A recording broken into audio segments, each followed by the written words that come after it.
Magandang araw mga kababayan. Una, sa National Capital Region or NCR, titiyakin po ng leadership sa pamumuno po ng ating mahusay, magiting na si Police Major General Anthony Aberin.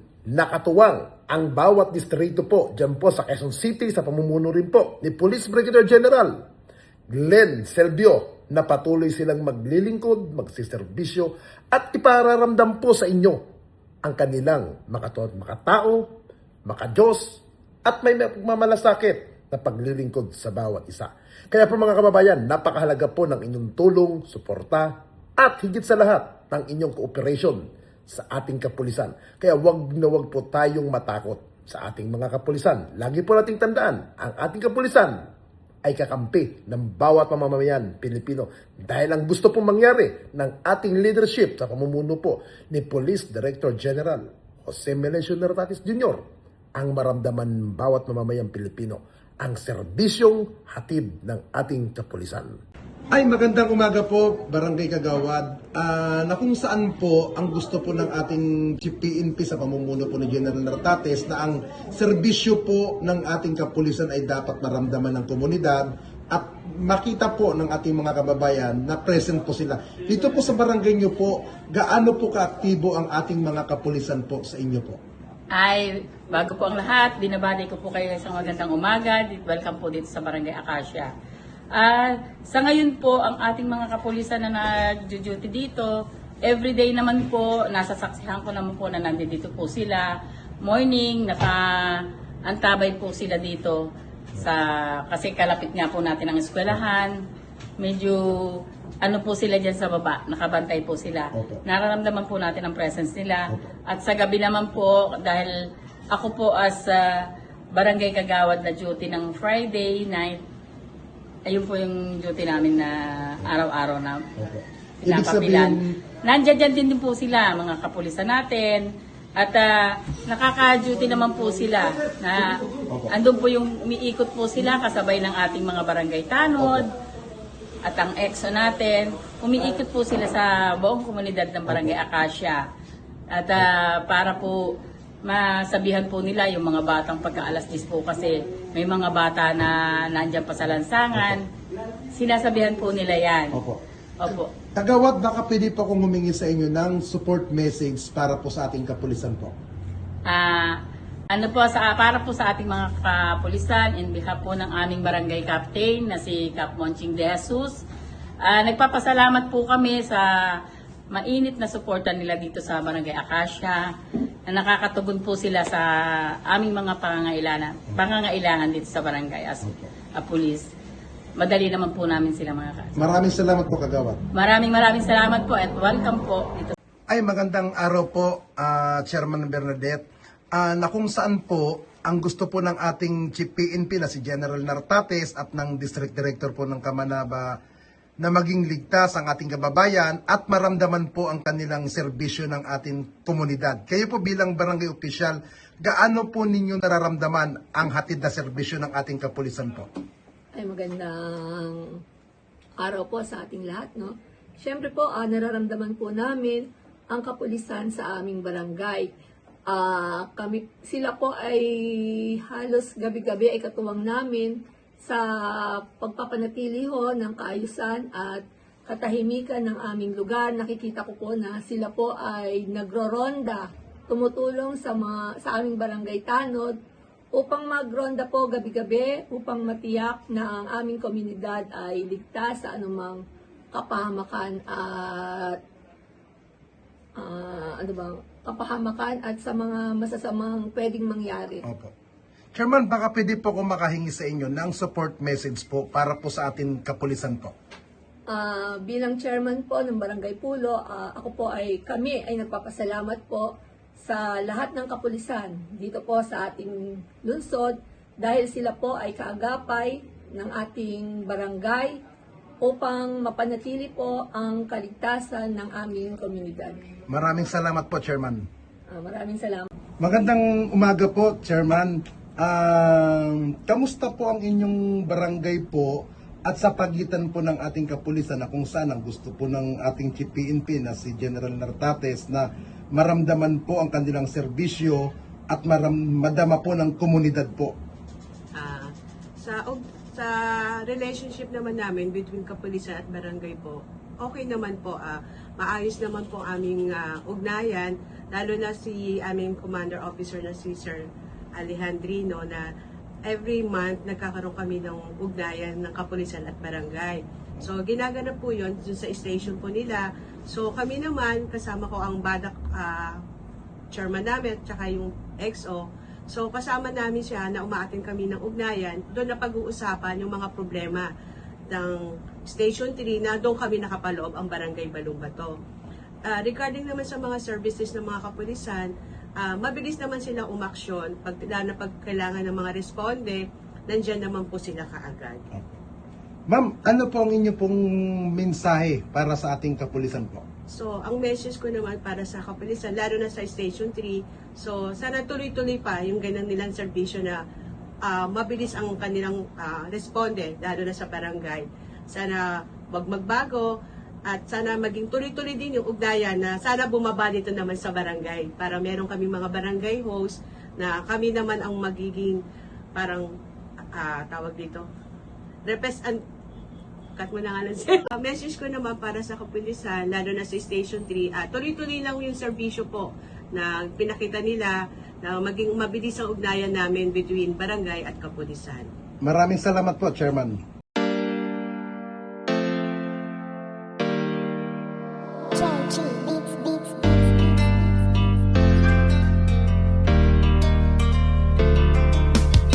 O pakinggan ninyo ang kanta na ito para malaman talaga kung anong mali ninyo. Buksan nyo ang mata, itigil ang panghusga, laging ipasok sa isip, hindi lahat sila. Di porket merong pumatay, lahat ay damay-damay. Huwag nating eterno ang ibang pulis na walang sablay. Hindi lahat sila ay magkakapareha. Merong matino, merong baliko at merong mukhang pera. Bigyan nating respeto ang ibang kapulisan. Punasan naman natin ang tsapa nilang narumihan ng ibang kasamahan nila na pwedeng pintasan. Huwag nating lahatin kasi lahat di tulisan. Bawat pulis ay mayroong pagkakaiba, mayroong mabuti at mayroong ding masama. May mga kontento na at ganid ang iba, pero tandaan ninyo na hindi lahat sila. Huwag naman natin lahatin ang mga kapulisan. Kasalanan ng isa'y hindi kasalanan ng lahat. Gusto namin na sabihin, huwag maging mapanghusga o may masasama, pero di lahat sila. Kahit ano pang sabihin, murahin sila o sisihin, ang mamuhay nang wala sila, tanong kaya ba natin? Kasalanan ng isa ay di kasalanan ng lahat. May matitino din naman kaya't huwag yung nilalahat. Pag-alagad ng batas sa hukay ang binabaon, ganyan din ba kaingay ang mga tao ngayon? Isinasawalang bahala para bang walang nangyari. Kadalasan kung may krimen, sa kanila nakadepende. Paano kung nagkataong sila naman ang nakahon? Sino ang tutulong kung sakali? Yan ay ang tanong. Di ka ba nangangamba kung mawawala sila? Sino pang magtatanggol? Sino po protekta? Bawat pulis ay mayroong pagkakaiba, mayroong mabuti at mayroong ding masama. May mga Ingat lang po at saka laging sumunod sa ating first responders. Pag sinabing evacuate po, evacuate. Para po sila. Opo. And bawat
Salamat po. Kaya po.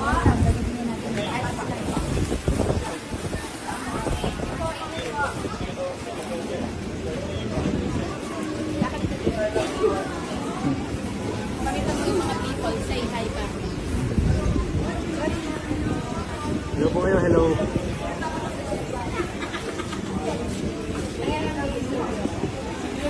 Hi ma'am. Isang box po ang ating ayuda from Petty Grain. Ano pong masasabi niyo ma'am? Message? Maraming salamat po sa mga tulong nyo sa nakalanta po sa bagyo. May Opo ma'am. Sana, opo. Maganda po laman yan. Hygiene and snacks. Salamat Okay po. Konti na po.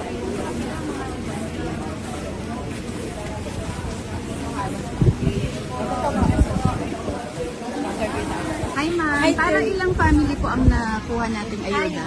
Bali dalawang pamilya. Yung isa, Apo. ilang member ba po sa kanya? Kasi kami apat eh. Opo. Basta kanila tatlo ata to. Opo ma'am. Any message po? Ay, maraming salamat po sa natanong. Ako talaga napili mo. So pretty ka ma'am. Thank you ma'am. Sige ma'am, thank Enjoy you. po. Maraming Ingat po. salamat. Malaking bagay din to. Opo, opo. Opo. Thank you.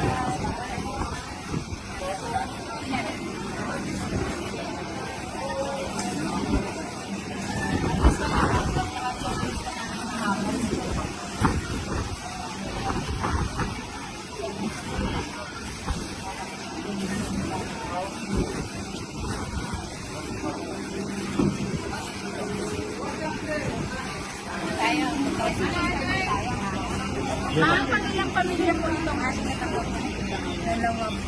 Dalawa, pero yung piraso po ito. 11, 2 families, 11 individuals. Any message po sa ating Petty Grain and maraming ito para makain. Ang naman po nito ay may yung sa ball, may brush, may toothpaste, may snacks. Thank you, ma'am.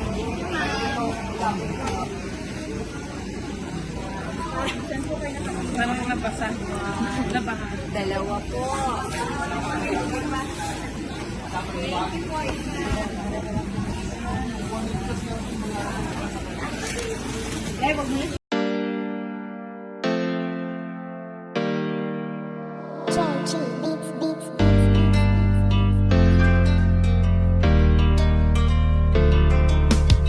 O pakinggan ninyo ang kanta na ito para malaman talaga kung anong mali ninyo. Buksan nyo ang mata, itigil ang panghusga. Laging ipasok sa isip, hindi lahat sila. Di porket merong pumatay, lahat ay damay-damay. Huwag nating eterno ang ibang pulis na walang sablay. Hindi lahat sila ay magkakapareha. Merong matino, merong baliko at merong mukhang pera. Bigyan nating respeto ang ibang kapulisan. Punasan naman natin ang tsapa nilang narumihan ng ibang kasamahan nila na pwedeng pintasan. Huwag nating lahatin kasi lahat di tulisan. Bawat pulis ay mayroong pagkakaiba. Mayroong mabuti at mayroong ding masama. May mga kontento na at ganid ang iba. Pero tandaan ninyo na hindi lahat sila. Huwag naman natin lahatin ang mga kapulisan. Kasalanan ng isa'y hindi kasalanan ng lahat. Gusto namin na sabihin, huwag maging mapanghusga. Oo, may masasama, pero di lahat sila.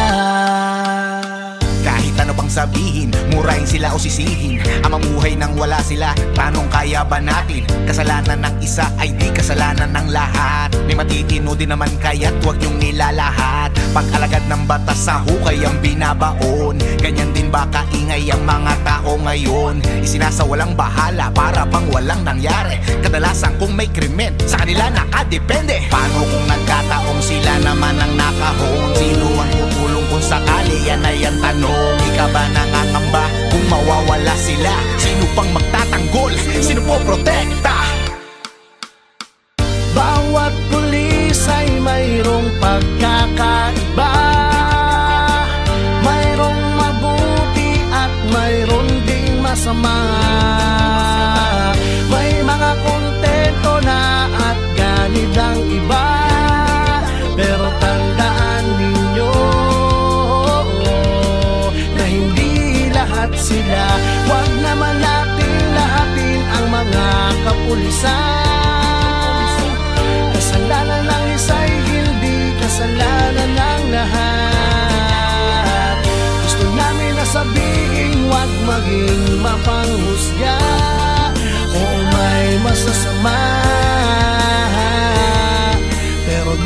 lahat sila. Katotohanan kung minsan hindi nyo pansin, ang katarungan at timbangan ay mga matang duli. Lahat naman ng tao, ikaw at ako ay sumasablay rin.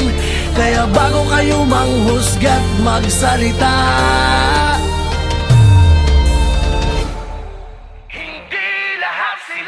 bawat pulis ay mayroong pagkakaiba. Mayroong mabuti at mayroong ding masama. May mga kontento na at ganit ang iba. Pero tandaan ninyo na hindi lahat sila. Huwag naman natin lahatin ang mga kapulisan. Kasalanan ng isa'y hindi kasalanan ng lahat. Gusto namin na sabihin, huwag maging mapanghusga. Oo, may masasama, pero di lahat sila. Lahat ng mga alagad ng batas. Hindi nyo alam ang mga pagod at dami ng sakripisyo na kanilang dinadanas. Dugo at pawis na kanilang inaalay para sa katahimikan ng ating bayan. Hindi lahat sila.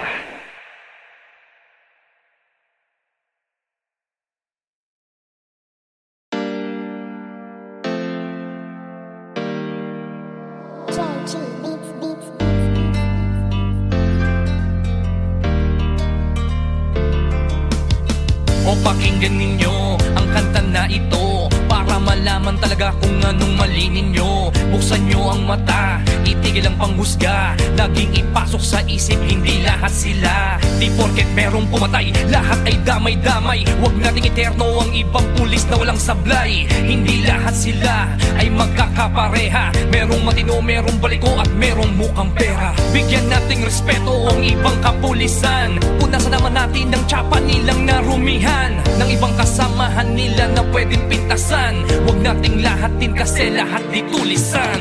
Bawat pulis ay mayroong pagkakaiba.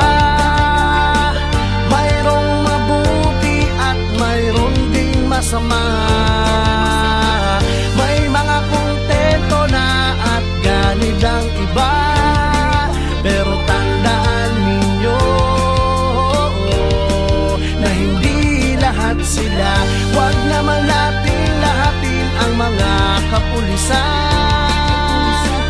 Kasalanan ng isa'y hindi kasalanan ng lahat. Gusto namin na sabihin, huwag maging mapanghusga. Oo, may masasama, pero di lahat sila. Kahit ano pang sabihin, murahin sila o sisihin, ang mamuhay nang wala sila, tanong kaya ba natin? Kasalanan ng isa ay di kasalanan ng lahat. May matitino din naman kaya't huwag yung nilalahat. Pag-alagad ng batas sa hukay ang binabaon. Ganyan din ba kaingay ang mga tao ngayon? Isinasawalang bahala para bang walang nangyari. Kadalasan kung may krimen, sa kanila nakadepende. Paano kung nagkataong sila naman ang nakahon? Sino ang tutulong kung sakali? Yan ay ang tanong. Ika ba nangangamba kung mawawala sila? Sino pang magtatanggol? Sino po protekta? Bawat pulis ay mayroong pagkakaiba. Mayroong mabuti at mayroong ding masama. May mga kontento na at ganit ang iba. Pero tandaan ninyo.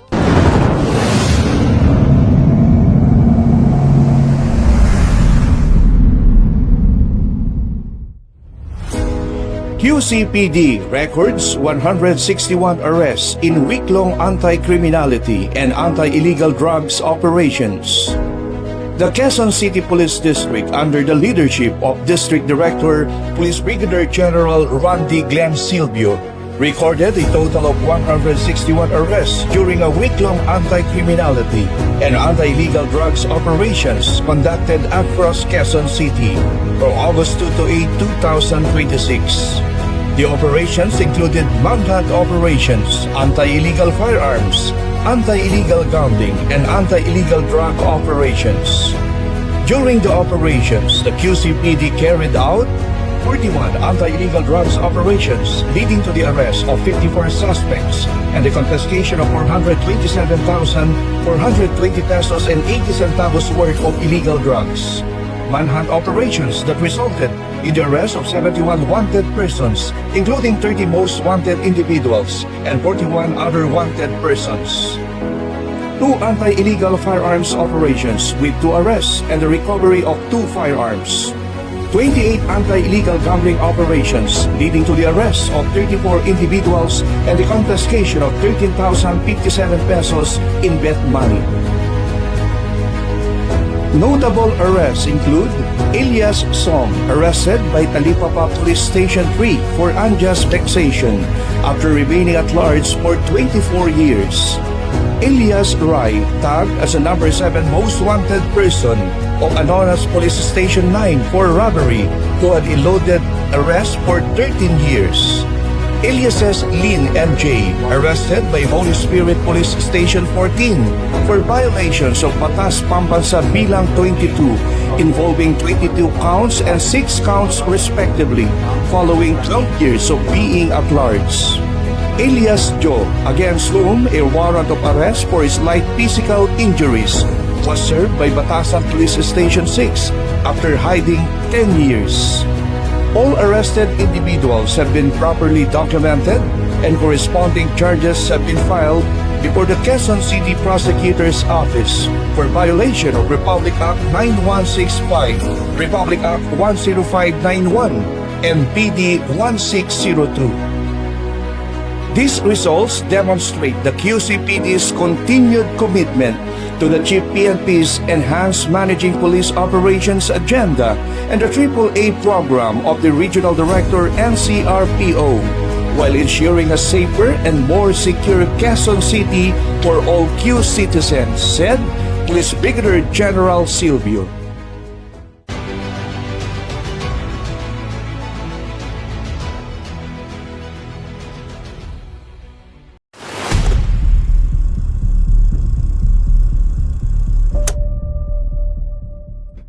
Every time we travel on the road, there is one simple thing we must remember.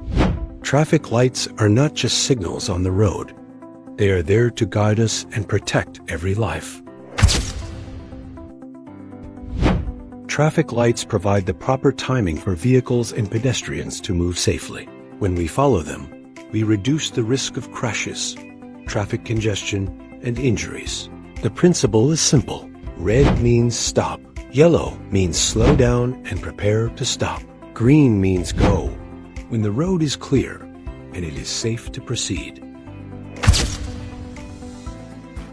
But what can happen when we choose to ignore a traffic light? 1 second of impatience can lead to an accident we may regret for the rest of our lives. Running a red light, speeding through an intersection, or suddenly accelerating when the signal is against you is not simply a traffic violation.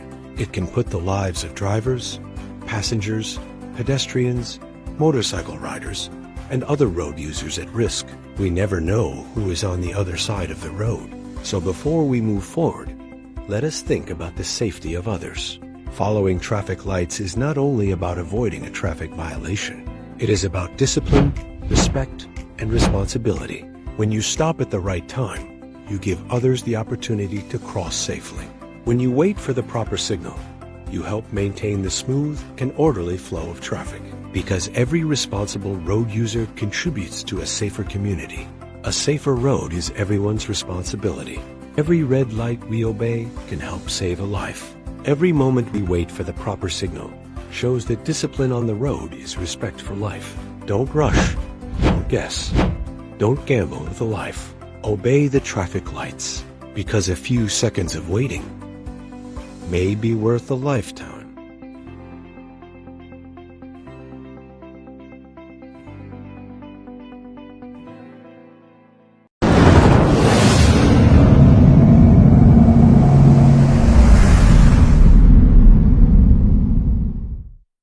Proposed QCPD strategic initiatives to strengthen crime prevention.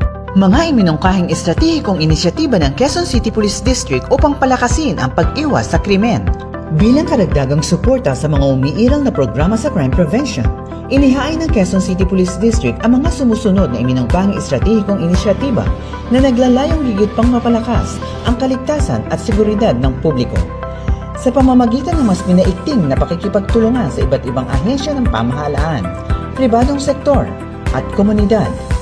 Proposed Initiative para sa TNVS Riders. Bilang isa sa mga pangunahing panukala ng QCPD, iniharap sa Regional Peace and Order Council National Capital Region ang mungkahing pagpapatupad ng standardized uniform na may malinaw at madaling maberipikang pagkakakilanlan para sa lahat ng Transport Network Vehicle Service Riders. Sa iminungkahing disenyo, makikita sa harapang bahagi ng uniforme ang pangalan ng TNVS Company tulad ng angkas, joyride o grab at ang kaukulang control number, habang sa likurang bahagi naman ay nakalagay ang pangalan ng rider at control number. Layunin ng panukalang ito na mapadali ang pagkilala sa mga lehitimong TNVS riders, maiwasan ang pagpapanggap ng mga kriminal bilang riders, mapalakas ang accountability, at higit na mapataas ang antas ng kaligtasan at seguridad ng mga pasahero. Proposed Initiative para sa bentahan ng second-hand cellular phones. Bilang tugon sa patuloy na bentahan ng mga pinaghihinalaang nakaw na cellular phones, iminumungkahi ng QCPD ang pag-amyenda sa umiiral na City Ordinance upang maipatupad ang mandatory police verification bago maisagawa ang bentahan o transaksyon ng mga second-hand cellular phones. Sa ilalim ng panukala, sasailalim sa verifikasyon ang pagkakakilanlan ng nagbebenta at ang mahalagang impormasyon ng cellphone, kabilang ang serial number o IMEI. Kapag napatunayang walang police record ang naturang device bilang nakaw o may kaugnayan sa anumang kasong kriminal, maglalabas ang kinauukulang police station ng Police Verification Certification na magsisilbing requirement sa legal na bentahan o paglilipat ng pagmimay-ari ng second-hand cellular phone. Layunin ng panukalang ito na mabawasan ang bentahan ng mga nakaw na cellphone, maprotektahan ang mga mamimili, at hadlangan ang paglaganap ng ilegal na merkado ng mga ninakaw na electronic devices. Proposed Initiative para sa motorcycle security. Bilang bahagi ng kampanya laban sa carnapping, iminumungkahi ng QCPD ang pakikipag-ugnayan sa mga motorcycle manufacturers, dealers, at iba pang stakeholders upang hikayatin ang paglalagay ng mas makabagong security features sa mga motorsiklo. Kabilang dito ang paggamit ng advanced anti-theft technologies at enhanced locking systems. Layunin ng panukalang ito na mapalakas ang proteksyon ng mga motorcycle owners, mabawasan ang mga insidente ng carnapping, at maisulong ang paggamit ng mas ligtas at makabagong motorcycle security technologies. Proposed Initiative para sa Security Survey and Inspection Program. Iminumungkahi rin ng QCPD ang pagpapalawak ng Security Survey and Inspection Program sa pakikipagtulungan ng Business Permits and Licensing Department at Department of Public Order and Safety. Sa pamamagitan ng programang ito, regular na magsasagawa ng security assessment sa mga business establishments upang masuri ang kanilang kasalukuyang antas ng physical security, matukoy ang mga posibleng security vulnerabilities, at makapagbigay ng mga rekomendasyon para sa pagpapatupad ng mas epektibong security measures at crime prevention strategies.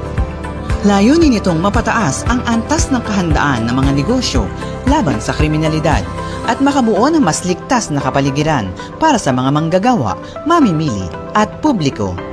Sa pamamagitan ng mga iminumungkahing strategic initiatives na ito, patuloy na ipinakikita ng Quezon City Police District ang pagiging proactive, innovative at collaborative sa pagbuo ng mga makabago at pangmatagalang solusyon laban sa kriminalidad. Sa pakikipagtulungan ng iba't ibang ahensya ng pamahalaan, pribadong sektor at komunidad, layunin ng QCPD na higit na mapalakas ang crime prevention, mapataas ang kumpiyansa ng publiko, at maisulong ang isang mas ligtas, mas mapayapa, at mas maunlad na lungsod Quezon.